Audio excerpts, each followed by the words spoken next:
हाँ और टापू के में सोती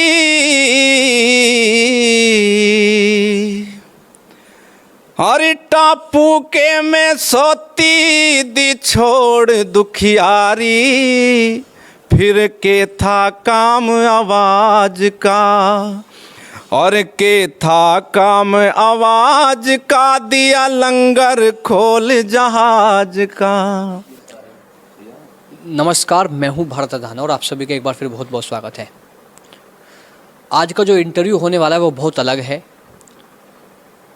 वो बहुत ख़ास है, क्योंकि एक ऐसी शख्सियत हमारे साथ जुड़ रही है जिसने गांव समाज से निकलकर अपना परचम हरियाणा तक लहराया। और मैं बता दूं, उनके आज गाने भारत ही नहीं विदेश में भी लगातार बजते रहते हैं। बहुत सारी रील्स हमारे पास भी ऐसी आती रहती हैं। उन्होंने जिस तरीके से लोगों के दिलों पर राज किया है वो वाकई में बहुत काबिल तारीफ़ है और गांव समाज का नाम रोशन लगातार कर रहे हैं। बातचीत हम इनसे करेंगे। तो आज हमारे जो खास मेहमान हैं वो है महेश नागर रछोती। अब आप लोग जानेंगे बिल्कुल ही, वैसे ही किसी परिचय के मोहताज नहीं है। भाई ने इस इंडस्ट्री में जिस तरीके से अपना झंडा गाड़ा है वो बहुत अभूतपूर्व है, वो बहुत ऐतिहासिक है। लगातार बातचीत हम भाई से कर लेते हैं, लगातार भाई के गाने आते रहते हैं। महेश नागर जी, सबसे पहले आपका अधाना टीवी न्यूज़ में बहुत बहुत स्वागत है। बड़े व्यस्त रहते हैं, आज आपने अपना कीमती समय अधाना टीवी न्यूज़ के लिए निकाला है, बहुत बहुत स्वागत है आपका। बहुत बहुत धन्यवाद अधाना जी, और बहुत अच्छा प्रयास, बहुत अच्छा लगा कि आज आपने हमें मौका दिया बोलने का और लोगों को बताने का कि हमारा संघर्ष हमारा क्या है। और जो समाज के कलाकार हैं सभी को उनके जीवन और उनके संघर्ष के बारे में बताने का बहुत अच्छा काम है जो आप आगे लेके आ रहे हो सभी कलाकारों को, तो यही कहना चाहूँगा। महेश भाई, आज लाखों लोग आपकी यात्रा कैसी रही, आपका बचपन कैसा रहा, इन सब पर लोग आपके बारे में जानना चाहते हैं। तो आपकी शुरुआती शिक्षा कहाँ पर हुई? वैसे हम आपको बता दें, भाई मेरठ ज़िले के गांव रछोती के रहने वाले हैं, जहाँ के एमजी गुर्जर भाई रहने वाले, वहीं के ही महेश नागर ये भी भाई वहीं के रहने वाले हैं और इनके गांव में और इनके घर पर ही हम मौजूद हैं। तो आप सबसे पहले अपनी जो आपकी यात्रा रही, शुरुआती दौर रहा, उसके बारे में आप बताएं। दौर ये रहा कि बचपन से ही हमें शौक़ था सिंगर का और गाने का। शुरू में ही ये था कि लगभग 10-12 साल की उम्र थी तभी से हम रागनी वगैरह गाते थे गांव में ही, और हमारे गांव में पहले बहुत ज़्यादा शौक़ था रागनी वगैरह का। तो ऐसे ही बैठ जाग रहे थे हम भी कि अभी चलो हम भी थोड़ा गा बजा लेंगे। बस ऐसे ही धीरे धीरे हम जो अपना गाने में थोड़ी रुचि हो लगी तो गाना सीख गए अपना। महेश भाई, हम अगर 10 साल या 12 साल पहले की बातचीत करें या उस दौर की बात करें तो उस समय गांव समाज में रागनियाँ बहुत चलती थी, तो आप किसकी रागनी सुनते थे? रागनी का ये था कि हमारे गुरुजी हैं, दादा गुरुजी हैं हमारे सतपाल दोसा जी, हम उन्हीं के फ़ैन रहे शुरू से ही और वही हमारे गुरुजी हैं। और उनके एक भतीजे हैं जिनका अमित दोसा नाम है, वो हमारे गुरुजी हैं। तो उन्होंने हमारे गांव में मतलब आते रहते थे वो बहुत ज़्यादा। तो हमारे यहाँ आए, उन्होंने देखा कि भाई हमारे अंदर मतलब एक रुचि देखी कि हाँ इसकी गाने की रुचि है। तो उन्होंने बताया कि भाई तुझे 1-2 रागनी लिख के दूँगा अगर तू गा सके तो मुझे बड़ी खुशी हुई कि अगर ऐसा करोगे तो बड़ी अच्छी बात है, हम भी कुछ सीख जाएंगे। तो उन्होंने मुझे 2 रागनी दी, वो मैंने याद करी। फिर धीरे धीरे अपनी रुचि बढ़ती चली गई। उन्होंने अपने साथ भी मुझे रखा 1-2 महीना, बहुत कंपटीशन, बहुत टूर्नामेंट भी करे, तो बहुत ज़्यादा संघर्ष किया यहाँ तक आने के लिए। आप महेश भाई, आप गांव समाज से हैं, आप गांव रछोती के रहने वाले हैं। बचपन में क्या परिस्थिति आपकी रही, कैसे आपका परिवार ने आपका लालन पोषण किया? ये था कि इतनी बड़ी फैमिली में नहीं है, एक मिडिल क्लास है कि जो सभी नॉर्मली रहते हैं। घर की सबकी ये थी कि भाई गाने में मतलब घर की किसी की वो नहीं थी कि हम गाना गावें या कहीं बाहर जावें गाना गाने। ये था कि पढ़ लिख के अच्छी नौकरी लगा और अपना परिवार चलाओ आगे, अपना जीवन बनाओ। क्योंकि नौकरी कोई हमारे समाज में ज़्यादातर ये माना जाता है कि मैं नौकरी कामयाब हो जाएगा लड़का तो अपना बस ये। महेश भाई, जब आप सतपाल दोसा जी से आप जब मिले तो सबसे पहले आपने रागनी गाई थी या गाना गाया था कोई? जब गुरुजी से मिले पहली बार तो मैं एक गाना गा रहा था, पता नहीं कौन सा। गुरुजी हमारे घर आए थे, जो अमित दोस्त सा हैं, तो मैं ऐसे ही गुनगुना रहा था कोई गाना, मेरे ध्यान नहीं आ रहा कौन सा गाना था। तो उन्हें लगा कि मतलब इसमें कुछ है कला जो ये गा सकता है। तो उन्होंने जब मुझे रागनी दी तो मैं गुरुजी के पास, सतपाल दोसा जी के पास गया,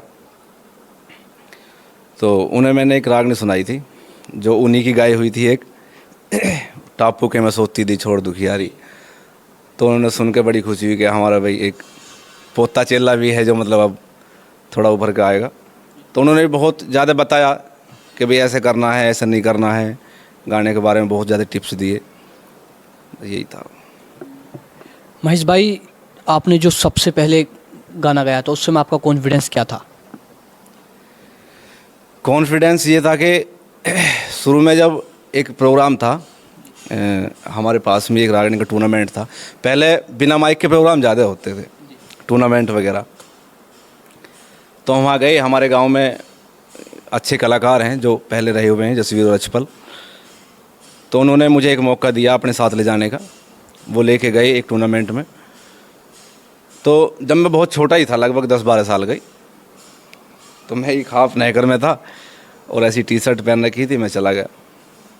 वहाँ जाने के बाद जैसे ही स्टेज पे पहुँचे तो फरमाइश के तौर पे उन्होंने, जो हमारे हैं गुरुजी समान हैं, और उन्होंने कहा कि भाई एक बच्चा है हमारे साथ, अगर तुम कहो तो मतलब उसकी भी रागनी करा दें। हाँ, तो बच्चे को तो सभी ज़्यादातर पसंद करते हैं। तो उन्होंने कही नो ठीक है भाई, एक रागनी करवा दो। अब मैं खड़ा हुआ तो एक रागनी गाई बिना माइक के, बारीक आवाज़ थी, बच्चे की आवाज़ जैसी हो। तो वहाँ बहुत लोगों ने पसंद करा कि भाई अच्छी रागनी गाई। तो वहाँ लगभग 2-3 रागनी मैंने गाई। बस फिर धीरे धीरे वहाँ से ही आपका आत्मविश्वास बढ़ता? मेरा विश्वास बढ़ता चला गया और मुझे लगा कि हाँ मैं कुछ कर सकता हूँ, मैं गा सकता हूँ। महेश भाई, अगर हम बात करें, आज सतपाल दोसा जी हमारे बीच नहीं हैं, कितनी याद आती है आज आपको उनकी? बहुत ज़्यादा गुरुजी की याद आती है, और अंतिम टाइम पे मैं गुरुजी से नहीं मिल पाया। गुरुजी बीमार थे, हॉस्पिटल में थे। उस टाइम पे हमारी भी थोड़ी जॉब वगैरह चल रही थी, ट्रेनिंग थी, तो मैं आ नहीं पाया। इसका मुझे बहुत ज़्यादा अफसोस रहा और दुख भी रहेगा कि मैं गुरुजी से नहीं मिल पाया। बहुत अच्छे थे हमारे गुरुजी, बहुत ही ज़्यादा अच्छे। सतपाल दोसा जी के बारे में बहुत सारी यादें, जब मैं छोटा था तो वो नौचंदी मेरठ में आए थे, तो मैंने उस समय उनको पहली बार देखा था। सच में उन्होंने जो क्रांति की संगीत के क्षेत्र में, रागनियों के क्षेत्र में, वो सच में युगों युगों तक याद किया जाएगा।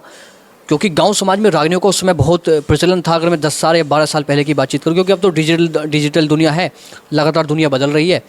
तो उस समय का दौर भी अलग था।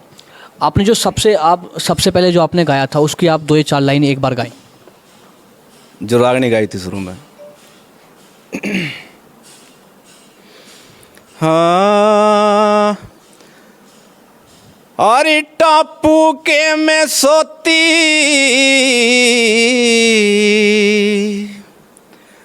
अरे टापू के में सोती दी छोड़ दुखियारी, फिर के था काम आवाज का, और के था काम आवाज का, दिया लंगर खोल जहाज का। ये रागनी थे। बहुत बढ़िया, बहुत शुभकामनाएं आपको भविष्य के लिए भी।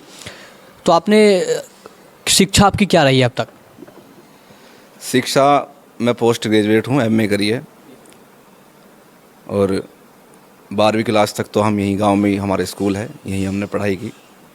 उसके बाद और बाहर गए, मेरठ गए पढ़ने, तो यही पढ़ाई है। तो गांव के लोग आपको किस तरीके से प्यार करते थे जब आपने शुरुआत की थी संगीत की, गाने की, बजाने की? गांव के लोगों को उन्होंने बहुत ज़्यादा सपोर्ट करा, मुझे हमेशा से सपोर्ट करा गांव ने, और बहुत ज़्यादा पसंद भी करते हैं। हमारे गांव वाले जितने भी हैं, आसपास के गांव के सभी बहुत ज़्यादा लाइक करते हैं कि हाँ भाई हमारे गांव का, हमारे समाज का एक लड़का है जो अच्छा सिंगर है, वो है जो भी, लेकिन बहुत ज़्यादा प्यार देते हैं गांव के लोग। देखिए, गांव के लोग हमेशा प्यार करते रहें, लेकिन सभी के प्यार से ही लोग बनते हैं, क्योंकि जब उनका प्यार मिलता तो हम लोगों को लगता है कि हमें कुछ और मेहनत करनी चाहिए। आभारी रहूँगा गांव का, जो इतनी सपोर्ट करते हैं सभी, और गांव की सपोर्ट से ही हम आगे बढ़ने की कोशिश कर रहे हैं। नहीं तो अगर गांव एक अपना घर है, अपना परिवार है, अगर यहीं से मजबूती नहीं लेके चलेंगे तो फिर लोग बाग इतना वो नहीं करते। देखिए मैं भी ये कहना चाहूँगा जो हमारे व्यूवर्स हमारे साथ जुड़े हुए हैं, देखिए भारत असली जो बसता है वो गांव में ही बसता है। आपने लगातार ऐसे ऐसे कलाकार आपने देखे हैं। देखिए मैं आपसे ये कहना चाहूँगा आज कि जो भी इंसान मेहनत करे, चाहे कोई भी हो, उसको दिल से सपोर्ट करना चाहिए, उसको आगे बढ़ाना चाहिए। तो आप महेश भाई अब यूपी पुलिस में हैं, तो जैसे आप थाने में जाते हैं, अपने स्टाफ के साथ रहते हैं, कभी उनका भी मूड बन जाता है कि आप हमें कुछ सुनाइए, कैसे सुनाते हो आप उनको? हाँ, कभी कभी कोई ऐसा प्रोग्राम है, कोई फंक्शन है या होली दिवाली को कोई ऐसा प्रोग्राम है, तो सभी को पता तो है ही कि हाँ भाई ये सिंगर है, वो है, तो कहने लगे कभी कभी बैठ के अपना एक रागनी सुना दो या कोई गाना सुना दो, तो बस ऐसे ही अपना प्रोग्राम चलता रहे, कोई दिक्कत ना। आपके लगातार नए नए गाने आ रहे हैं, सावन का महीना आने वाला है, सभी को सावन की बहुत बहुत शुभकामनाएं, भोले का आशीर्वाद सभी पर बना रहे, आप सभी दीर्घायु हों, हम प्रार्थना करते हैं। तो अभी अभी आपका एक हमने देखा, उसमें आप एमजी भाई भी थे, टोनी भाई भी थे, आप सारे जो लगातार लोगों को आप जो उनका मनोबल बढ़ा रहे हो, आगे बढ़ा रहे हो, तो आपका जो अभी ये नया जो भजन आने वाला है, सॉन्ग आने वाला है, उसको एक बार आप ज़रा गुनगुनाइए। एक अभी हमने जल्दी में रिकॉर्ड करा था, वो आने वाला है। बम बम बम लहरी चाले भोले मेरी कार में, बम बम बम लहरी चाले भोले मेरी कार में। देखिए ये आपको बहुत जल्द सुनने को मिलेगा, तो 1 तारीख को लगभग ये आ जाएगा, ये इसका बहुत लोगों को इंतज़ार है। तो मुझे आप ये बताइए, जैसे आपने और एमजी भाई ने और तमाम लोगों ने ये वीडियो पोस्ट की, किस तरीके का रिस्पॉन्स इस पर लगातार मिल रहा है आपको? बहुत ज़्यादा प्यार मिल रहा है इस वीडियो को, और लोग बाग बहुत काफ़ी दिन से इंतज़ार कर रहे थे कि कोई भोले बाबा का भजन आए, क्योंकि पहले एक भजन आया था जो लोगों ने बहुत काफ़ी प्यार दिया उसे भी, और बहुत दिनों के बाद एमजी का और मेरा एक भजन आ रहा है, तो चाहता हूँ कि ज़्यादा से ज़्यादा लोग बाग प्यार दें, और मिल भी रहा है बहुत ज़्यादा प्यार।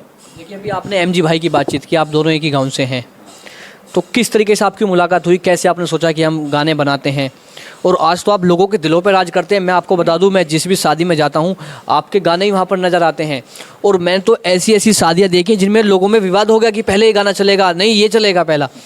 तो आप भी जब उन वीडियो को देखते हो या सुनते हो तो कैसा अनुभव होता है, और एमजी भाई से आप कैसे मिले, कैसे आप लोग दोनों आगे बढ़े? बहुत ज़्यादा अच्छा लगता है कि हमारा कभी सपना था कि हमारा मतलब कोई, जैसा हम किसी सॉन्ग को देखते थे कि डीजे बजता हुआ कि भाई डीजे पे सॉन्ग बज रहा है, तो हमारा भी एक सपना था कि हमारा भी कोई गाना ऐसा हो कि मतलब डीजे पे बजे और लोग बाग उसे ज़्यादा से ज़्यादा प्यार दें।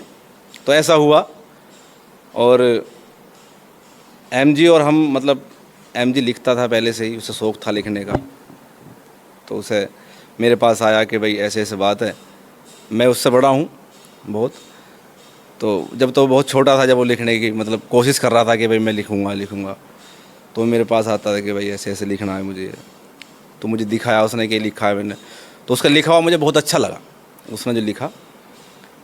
तो उसके बाद हमने एक सॉन्ग शुरू में था, एक गुज्जर नंबरदार, वो थोड़ा लिखा उसने।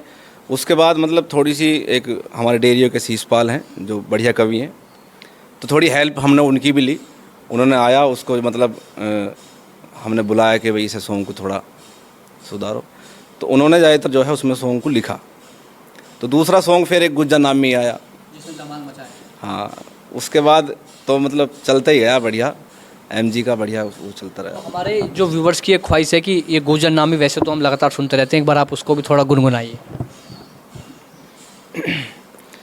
जग सारे में घूम लियो गुज्जर से वीर न पावे, जग सारे में घूम लियो गुज्जर से वीर न पावे, गुज्जर जिथे रख दे कदम वहाँ मैटर खत्म हो जावे, गुज्जर नामी हो इनके सामी कोई ना बोले।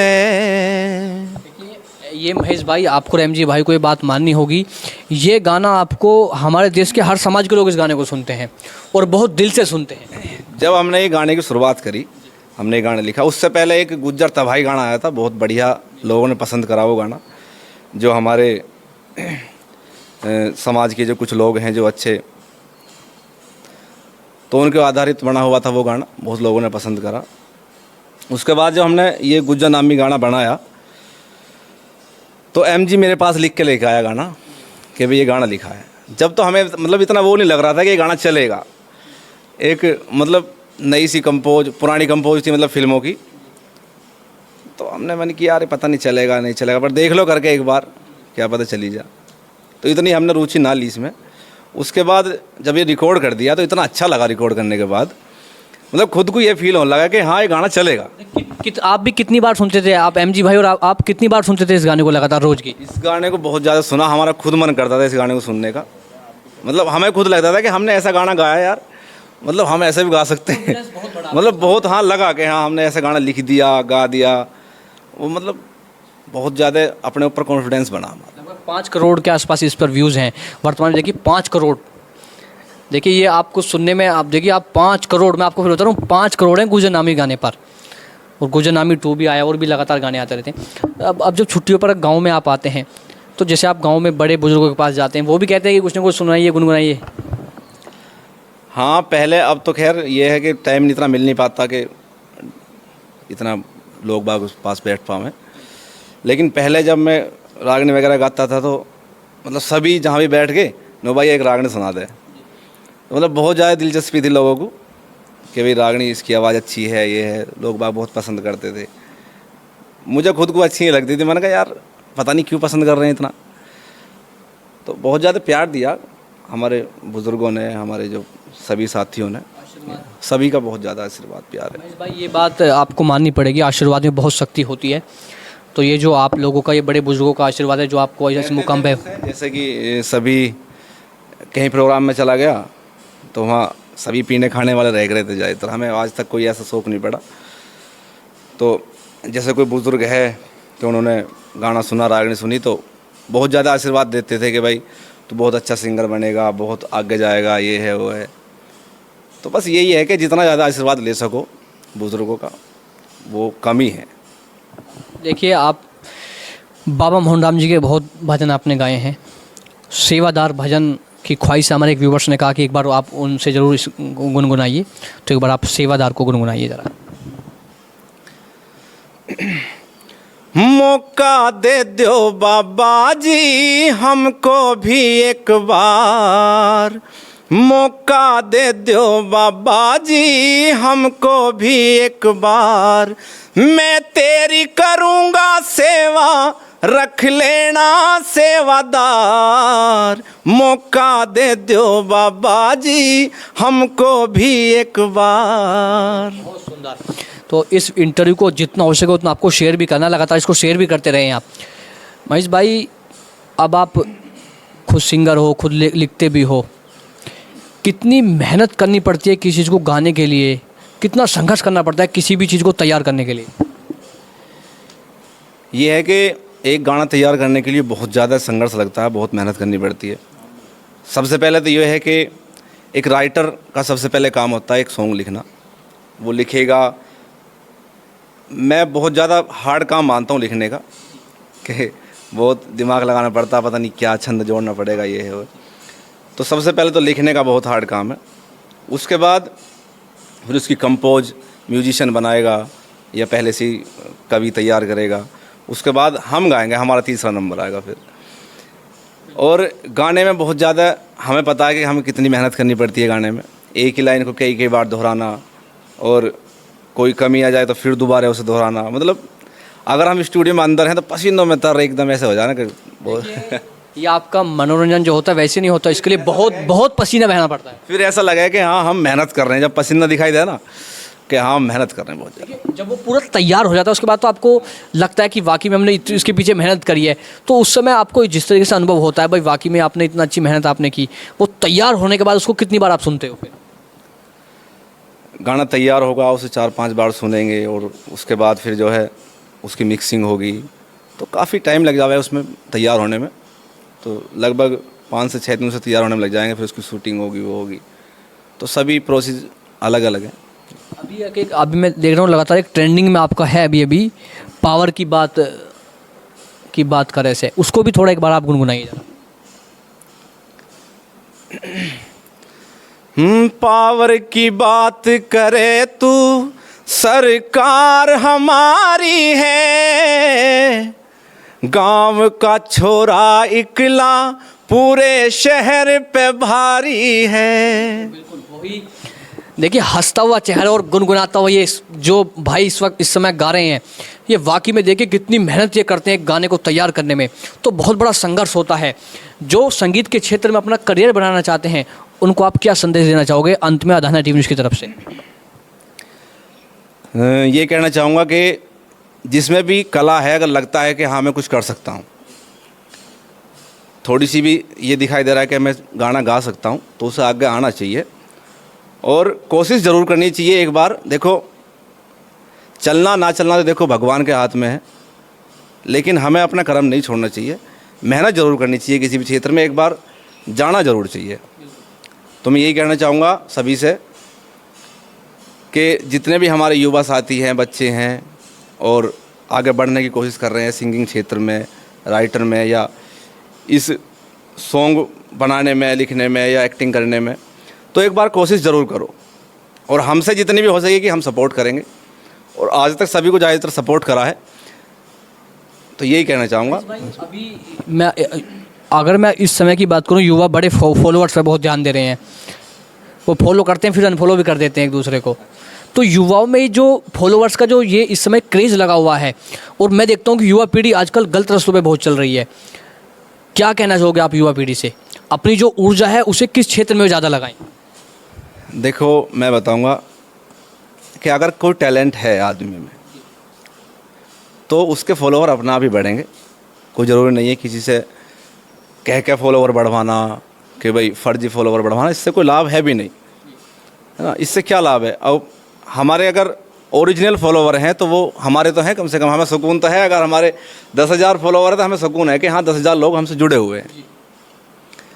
तो ये चीज़ करनी चाहिए। अब बेफालतू की ये चीज़ अच्छी नहीं लगती, वो उनसे कोई फ़ायदा थोड़ी है। युवा पीढ़ी को क्या संदेश देना चाहोगे आप? युवा पीढ़ी को यही कहना चाहूँगा कि मेहनत करो, अपना टैलेंट दिखाओ और नशे से सबसे ज़्यादा दूर रहो। नशा ऐसी चीज़ है जो बड़े बड़े कलाकारों को नशे ने बर्बाद कर दिया। हमसे बहुत कोशिश करी लोगों ने नशे में हमें गिरने की कोशिश करी कि हाँ भाई कोई कहीं बैठ के 4 आदमी में कोई पीने वाला है, नहीं भाई चल तू भी एक पैक ले ले। लेकिन हमने बहुत अपने आप को संभाला और इसी की वजह से हम आज यहाँ हैं जो आप सभी के बीच बैठे हैं। बस यही कहना चाहूँगा कि नशे से दूर रहो और मेहनत करो जितनी भी हो सके, अपने टैलेंट को उभारो और फॉलोअर तो अपना बढ़ते रहेंगे। बहुत बहुत धन्यवाद, आपने अधाना टीवी न्यूज़ के लिए इतना कीमती समय निकाला। बहुत बहुत धन्यवाद सभी का।